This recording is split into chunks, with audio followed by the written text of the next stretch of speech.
Ion, let's talk about this. We talked about this a little earlier on in the conversation about the Georgia election law and how it's a little bit similar to the Florida election law as far as the drop boxes. Can you talk about those similarities? But I've also heard too, and just to defend it before I let you talk, there has been a lot of talk that the early voting in Georgia is blacker than it used to be, usually is, and also it is very heavy turnout so far. So, in Florida, obviously, we've had about 2 million people vote by mail. Do you believe that these voting laws are really making a difference as far as lowering turnout, or no? Well, actually, I do. I think that high turnout does not mean that voter suppression has not occurred in your jurisdiction. And you're right that Georgia had a much smaller state in Florida.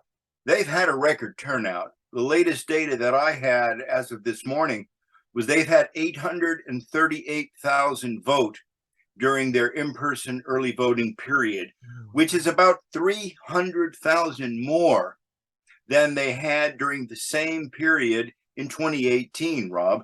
So they are seeing a huge turnout in Georgia. And that turnout is, quite frankly, it is blacker. 40%, for example, of the new, and there's been new registrations. There have been 37,000 new registered voters who had never voted before voting in this Georgia election. And 40% of those are African American.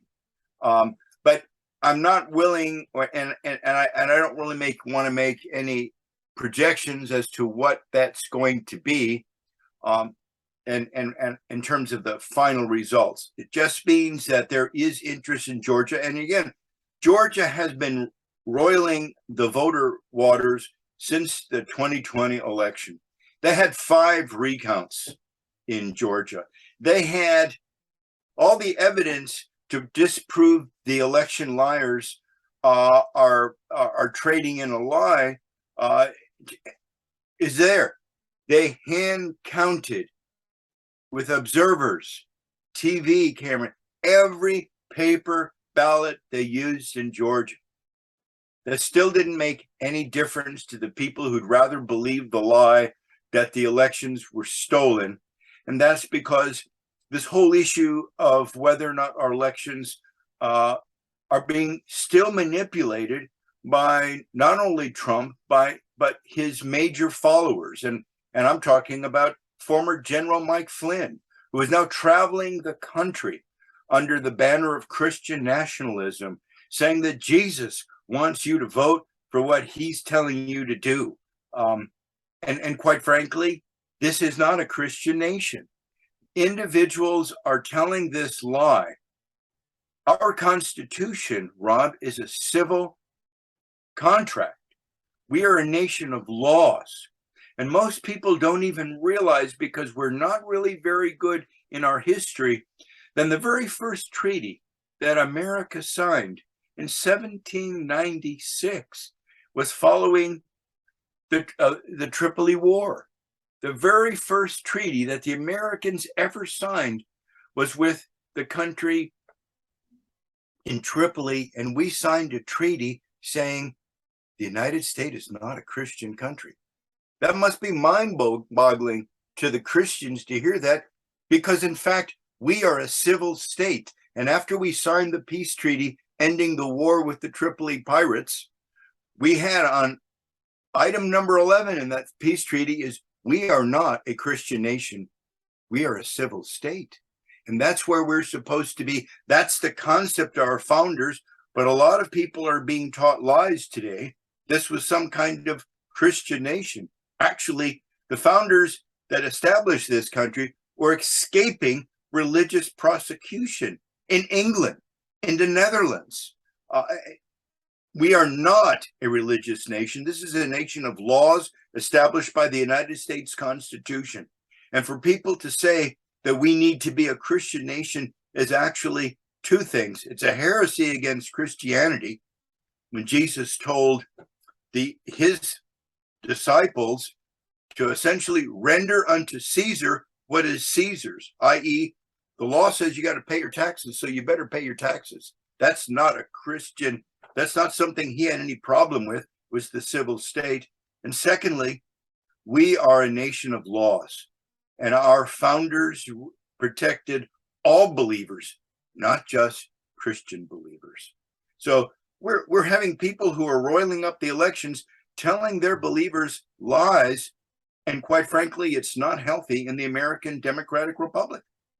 People don't want to, do any investigation on their own. They just believe what, if you're on the left, if you're on the right, you believe what the politician says. You don't really investigate it all. And that's the dumbing down of the country. And it's really sad. Well, people are, I was raised in the 1960s, and it was probably among the most tumultuous era that we ever had. The murder of people like Fred Hampton, the assassinations of Black Panther leaders that was carried out under the FBI. This actually happened. These assassinations were going on. And we were taught to question authority. And that's not a bad thing to do. But people, while they're questioning authority, they are not bringing their critical thinking skills to social media. When I see something on the internet, I want to know where the evidence is for that statement. Provide me evidence. And there today, we're sadly lacking in the ability of Americans to critically think. And that is probably the number one skill that American citizens need to understand. Critical thinking. If someone tells you something, what is the evidence that they're providing? And that's one of the reasons why, Rob, I really don't like watching debates in live time, because there are never any follow-up questions. Is you're saying Y or X. Where is the evidence to support what you're saying? And Americans, apparently, a lot of them are living an evidence-free life and believing what they're seeing on social media. And that is a travesty. Think for yourselves. Don't listen to what people are telling you to think. Think critically would be the advice that I would give any American. Think critically. I agree with you 100%, by the way. I just want to get into these last three questions, just to go into the voting issues. Last question, and we kind of discussed this earlier, but wasn't on the recording, so we'll let the people hear the answer to this. We spoke about Maricopa County over in Arizona, the Phoenix area, and whoever wins that county, which is the biggest county in the state, usually wins the election, whether it's governor or a president, whatever it may be, they usually win that county. There are people guarding drop boxes with guns and all kinds of military paraphernalia. This is not just happening in Arizona. This is happening in other places around the country. It happened in 2020. I remember this back in Virginia. There was Trump supporters at that time doing that. So regardless, again, whether you're on the right or the left, I don't believe that people should be guarding drop boxes with guns, whether I was a criminal, whether I was not a criminal, whether I was on probation or not on probation. I wouldn't want to go to any kind of drop box if somebody was hanging around there with military guns and paraphernalia standing there. So and not only that, Rob, they've got their face covers. Yeah. Excuse me. If you are standing there trying to protect something and you're doing it legally, why would you want to hide your identity? Because they know they're doing something that is intimidating. They're doing something that is wrong. The Maricopa County Sheriff is angry at this. He provides security for drop boxes, and trying to intimidate voters is a travesty. Americans should be welcomed to the ballot box, not threatened with getting shot. And that's one of the reasons why the one good law that Florida has is that law enforcement are not allowed to bring weapons into a voting area in the state of Florida. No weapons are allowed to be in a voting precinct, even carried by law enforcement officials in the state of Florida. And most people don't realize that, but that's been our laws for 3 decades. Weapons are not allowed. Individuals have to stay 150 feet away from the entrance of voting locations in Florida. Unfortunately, in Arizona, it's only 75 feet. So individuals can show up 75 feet from an early voting station in Arizona, carry their open carry weapons, and try to intimidate people. This is wrong. Allowing people to vote is the heart of what we're about. Again, we must make the will of the people manifest. We must have open voting for all legal citizens. This is a travesty what's going on, not only here in Arizona, but in Florida, in Michigan, and in Georgia. So many election officials have been forced to quit in Georgia. Georgia election laws were really designed to intimidate election officials, and they created a state elections committee which can actually put election officials in Georgia through an incredibly complex catch-22 legal process to remove you from office. And you've seen that have an impact in Georgia, where election officials have quit in droves. I told you, and this is the next question. I have a lot of family that lives up north, in Rhode Island, as far as that goes. And, it's the elections are very open. I mean, they have the early voting, they have the drop boxes, they have obviously absentee voting, and I'm all for, getting as many people to vote as possible. My question is, I think it's a little bit too much in the way they do it. And I want to tell you this and see what you say. So you have the absentee, you have the drop boxes, they have the early voting, and then obviously election day. Early voting here is, you can go and vote for over 2.5 weeks before the election, along with, again, the drop boxes and the regular absentee ballots, mail-in ballots, and then election day, of course. Is that a little bit excessive? I know we want as many people to vote as possible, but 2.5 weeks before an election, because the issue they had over here was during the Democratic primary for the governor's race, the woman that was running against the governor here, she used to be the big shot in CVS, and she only lost to the governor by 3,000 votes in the primary. She was coming on strong at the end. She won the election day ballots, but since the debates were later and the early voting had already took place, the governor had already ran up the score, and that's why she lost. So a lot of people have problems with this early voting. Is almost like 3 weeks. For 3 weeks, plus people have the mail-ins and the election day, and also the drop boxes. Is it a little bit excessive to have all that? Well, I'm not sure I would agree with you that it's excessive, in that Georgia, for example, has 3 weeks of early voting. Florida only has 2 weeks of in-person early voting. Okay. And the issue is, what is your population doing? Is your population a consistent voter? One of the things that I notice in early voting is most early voters are those that are the diehard voters. Those are the people who decided last March who they were going to vote for, and they can't wait. So all of those individuals are those who are probably populating the early voting area. And even a debate, I'm not sure how much debates swing anything anymore, because they're not really debates. You're not seeing Lincoln and Douglas questioning each other. You're using these questions that are essentially avoided, quite frankly, by most of the candidates. Here's the question. They're answering this, both of them, or all three of them. Well, it was like a high school, just to interrupt, it was like a high school debate at the Florida debate. I know you said you were following on Twitter. I'm sure you heard it. But every time the Chris said a point, the Chris supporters were, ah! And then the DeSantis people, ah! And the lady that was the moderator, had zero control.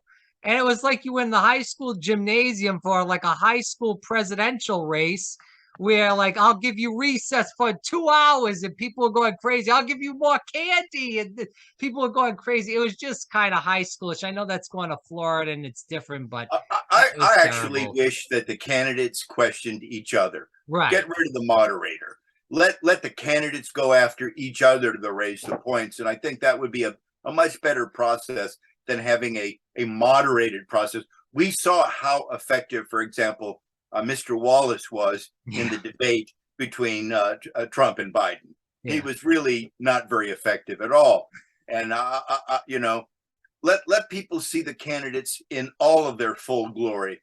I actually want the candidates to go after each other, raise the points through that vehicle, and to me, until they get a real debate, it's not going to be something that I want to really fully participate, because, as you say, it's more like a high school rah-rah session.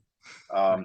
Well, And that one was that's not very what it out of is. control compared to other debates I've seen, in other states. I've watched a lot of debates around the country in this past year, and that one was extremely out of control. I don't know why she didn't step in to stop all that silliness that was going on by the people on both sides. It was just kind of stupid. It was really high schoolish in plain English. But Right, yeah, and then they never got to what I can my heart of my issue, which is the voter suppression that's been going on in the state of Florida for the last 20 yeah, years, which in fact Governor Chris tried to ameliorate back in 2010 and 28.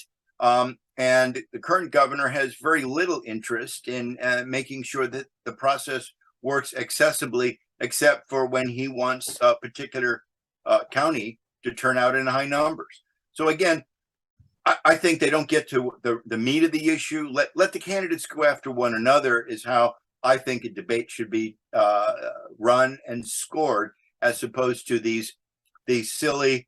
I'm not going to talk to your point. I'm going to talk what I want. My prepackaged talking points. Like, where's the beef, which yeah. was a talking point that was rehearsed 6 weeks before it was introduced. That's that's what debates have devolved into now in America. But I do believe that you need to look at multiple ways to allow citizens to access the process. I like in-person voting. I like voting by mail, and I like election day voting. Let the citizens choose how they want to cast the votes. If Let you them have a choose. fair election supervisor, though, running the election, such as yourself, wouldn't that election supervisor say, hey, in 2020, we had, well, that's a bad year because of the COVID, but we'll go back to 2018. 2018, there was more people, like 60% voted by mail. So let's do like push more vote by mail than, and because people want to do that more so than the early voting or the drop boxes. Would you look at it like that and do those statistics and say, why should we be paying people to do early voting if there's only, 10% of the people do early voting in my county? Well, actually, you're seeing fewer people vote on election day. So I'm not sure you'd want to eliminate election day voting because of that point. Um, Yeah. Again, we are a convenient society. What we do is try to make a service convenient to the individuals we're serving, and voting is no different But if than you that did matter. make election day a holiday, you would get people to vote on election day more so than probably early. You'll still get the people for early voting and the mail-in people, of course, because people could be military, out of state, snowbirds, Absolutely. whatever it may be. So you're going to always get those people. But if you made that a federal holiday or a state holiday, I think it should be federalized. But you get people to vote on election day all the time. Well, and you may be right about that. And I know as an election official, I tried to do that in the state of Florida. What we ran into was a hostility from the Chamber of Commerce, i.e., we've already got a national holiday, Thanksgiving in November. We don't want two national holidays that we have to pay our employees for not showing up, blah, blah, blah, blah, blah. So, yes, other interests sort of Yeah. clash with a national holiday, because that means people don't have to work on that day and they still get paid. And some business interests have a large hostility to that. And that was not something we could push through at all here in Florida. Or if they have to work and you have to pay them extra, that's even worse. It could be. Absolutely. Absolutely, Rob. Anyways, let's end with this last question. We talked about this off air, but I want, again, the viewers to hear this point. Dominion voting machines, we've heard a lot about them in the 2020 elections with Trump and all the nonsensical stuff that's went on with that election. I'm not saying that Dominion is some great company because I think they have a lot of flaws, and you know that better than anybody of the flaws in these electronic voting machine companies, and you can touch on that in a second. But some of these companies are using the express voting touchscreen still. Can you talk about all these voting machines and how they really are hackable, how they really are obsolete as far as technology goes? And we really should probably go to fully paper ballots, optical scan machines, like a lot of these counties in Florida that do that. A lot of them don't, but some do. Well, I think one of the things that you have, all of the voting machine companies, the major companies, and basically there are three major companies in the United States. They have many different models. So, for example, here in Leon County, we adopted a Dominion voting machine, but quite frankly, it means that 99% of the citizens are voting on a full, regular, hand-marked paper ballot. Mhm. Now, for example, in Georgia, the Georgia officials adopted a Dominion voting machine that has them voting on a tablet. And then every voting station not only has to have a tablet, it has to have a complete printer because they vote on a tablet. The ballot is a piece of paper is printed, and then they have to walk that over to the scanner and they drop it through. But what they're doing in Georgia, that scanner is not looking at the voters' names, the voters' choices. The scanner is just looking at a QR code or a barcode. So how can the voter verify the machine is actually counting their intended votes? I believe that any voting system, irrespective of whether it's a ballot marking device or not, has to produce a ballot that the voter can verify and that the device itself is tabulating what the voter can verify as their votes. So the ES&S system doesn't do that. The ES&S Express system is not unlike the Dominion system where they're using a ballot marking device. And this is my problem. The ballot marking device system is unnecessary to voting. You should have to have the best evidence of your intent.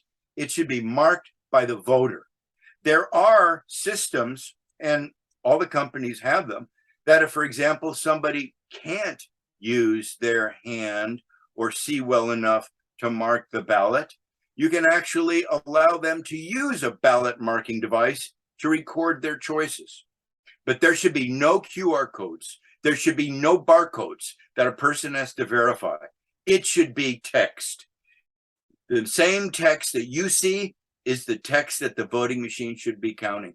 So I am opposed to ballot marking devices which develop this intermediary code, which that's what the machine is reading, and not the text that the citizens are seeing, which is their purported choices. So again, the reason why is audits. I believe that every election in the United States should be audited before it is certified. And that is not the rule in America. Even though Leon County has been doing 100% recounts of every vote cast in every race since 2012, that's not required in Florida. I did that because as a individual who's elected to office, my reputation is on the line. I have to stand behind those numbers. And if I'm going to stand behind those numbers, I'm going to verify they're correct. And every election, every jurisdiction should verify those totals by a recount or an audit before they are certified. And that's another reason why the ballot marking devices are problematic, because in fact, they don't actually produce full paper ballots for auditors to verify after the fact that the elections are correct. And under no circumstances should one depend upon the audit capability of the own machine to determine that the count is valid. Because if there is a software problem, you're going to basically repeat the same problem. And the thing that I'd like to leave for citizens is the number one concern with the technology is not that it could be stolen. It's the fact that an individual operator may make a human error, and that can compromise the election, as it did in Antrim, Michigan, which led to the claims that voting machines were stealing votes. In Antrim, Michigan, the election official there made a mistake in the programming of the ballots. And in Windham, New Hampshire, another jurisdiction which the Trump organization used to say, look, they're stealing the elections. Human error there. Their system deformed the ballot and made it not read properly. Human error, human operator error is why you need to check the results, because we need verified results. And just election night does not provide enough information to confirm in my mind that the election is done properly. Elections need to be audited, and ballot barking devices prevent that from taking place at the same level as voting on that regular piece of paper. Ion Sancho here on Fire Breather Rum. Ion, where can people find more about you and learn more about you? Well, I'm on Twitter on a pretty regular basis under the handle of Ion, IONSANCHO, Ion Sancho 1. That's my Twitter handle. I tweet every day on voting technology issues, on election problems around the nation, and that's what I'm doing. That's how I'm spending the rest of my existence. Ion, it's always a pleasure to have you on. I look forward to having you on after the election. Hopefully there's no serious problems, but you are the man that knows elections the best in the state of Florida and even around the country. You're one of the top election officials. So, Ion, thanks so much for your time, and I really appreciate you educating me and all the viewers that listen to this. Thank you very much, Rob.